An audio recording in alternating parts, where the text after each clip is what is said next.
patient va vouloir nous aider. S'il nous aide, classiquement, le patient, quand on lui demande de lever le bras, classiquement, le patient, il va faire comme ça. Il va mettre une main comme ça. Tu l'as fait tout à l'heure, voilà, sans rendre compte. Sauf que, si tu te mets comme ça pour m'aider, une fois que j'aurai fait le plat, en fait, c'est une vraie supination. D'accord? Donc nous, ce qu'il nous faut, c'est un plat qui soit dans l'axe de l'humérus. C'est-à-dire ni supination, ni pronation. D'accord? Donc c'est la position, ce qu'on disait avant, la position du buveur debout au verre plein.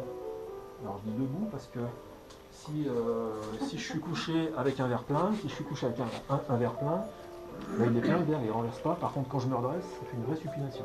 Donc c'est debout au verre plein. D'accord? Ça, ce qu'on fait en fait, on aura à lisser exactement et à le mouler exactement comme on a fait pour l'AD, ADP1. On sera obligé de mettre le pouce sur la palmaire, comme ça, une main qui tire, l'autre qui lisse, en insistant encore plus ici sur l'espace radiculier de la pronospiration. Et en fait, on va se mettre comme ça et on va changer en permanence pour lisser la partie de l'avant-bras. L'avantage ici, c'est que j'ai un œil sur l'alignement à faire correspondre entre la diaphyse humérale et la charnière métacarpophalangine.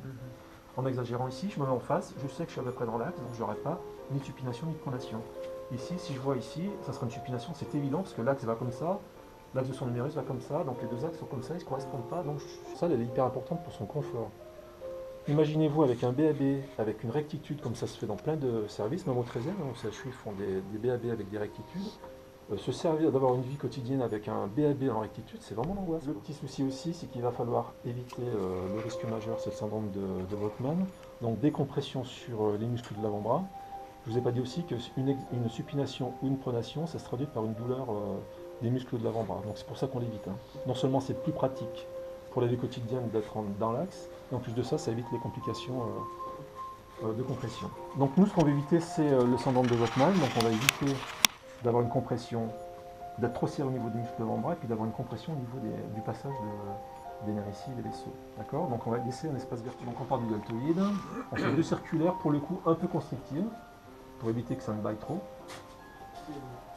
Je m'arrête à 2 cm, 2 à 3 cm en fait du pied du coude, et je viens à 45 degrés ici. D'accord? Ensuite, je refais une autre circulaire. Avec du 10. Avec du 10. Je reviens avec une autre circulaire, je m'arrête à 2-3 cm du pied du coude, je fais une petite circulaire non constrictive, et je remonte à l'origine du mandat. D'accord? Et après, je viens circulariser, mais sans tension. Et là, je me retrouve en fait avec un espace virtuel au moins de 2 cm. Donc c'est la sécurité optimum.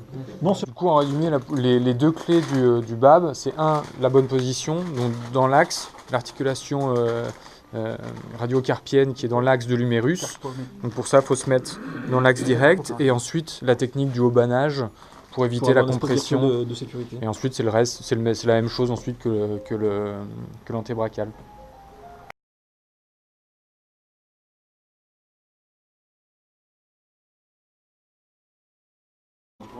Du coup, tu fais un petit pli à cet endroit-là. Je fais un petit pli. L'Italie ou Grenoble? Je le fais ici parce qu'il est sur une partie molle, ça évite d'avoir du volume de matière ici, pas beaucoup de risques sur les parties molles. Et je le mets là parce qu'en fait les puristes les font mettre sur les parties molles, mais ça tient pas. Ça glisse. Ouais, ça se déplie. Je suis du deltoïde.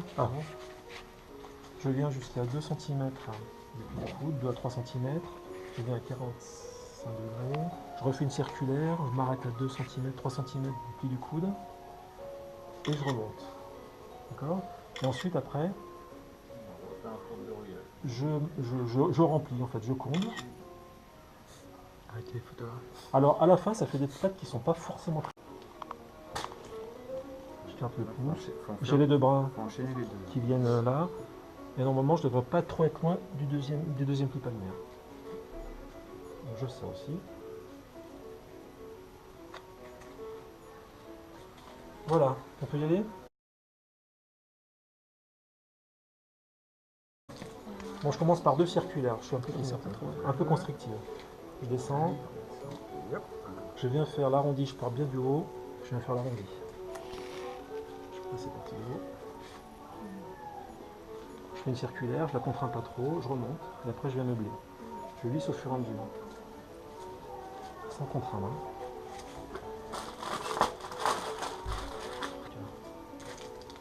n'est pas là. Ça peut faire rien. Ah ouais, c'est bien. Faut mettre la musique Ouais. pour tenir le rythme. Ah ouais. C'est ça qui nous manque.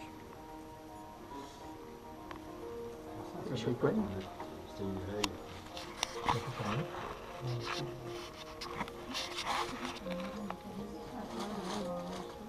Je vais préparer.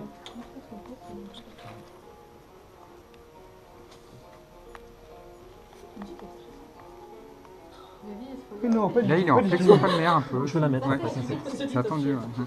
Voilà, récupération. Hop. Bouge pas. Les attelles, on les fait tremper.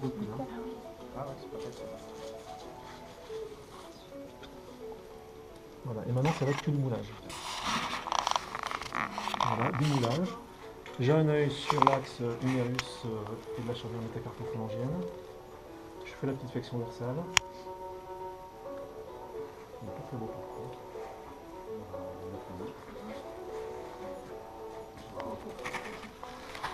Voilà, et je m'obstine à pas lui mettre de supination. Voilà, et donc j'alterne les deux, je fais l'espace radiocubital, je fais la petite flexion. Cet axe-là, Viens voir, parallèle.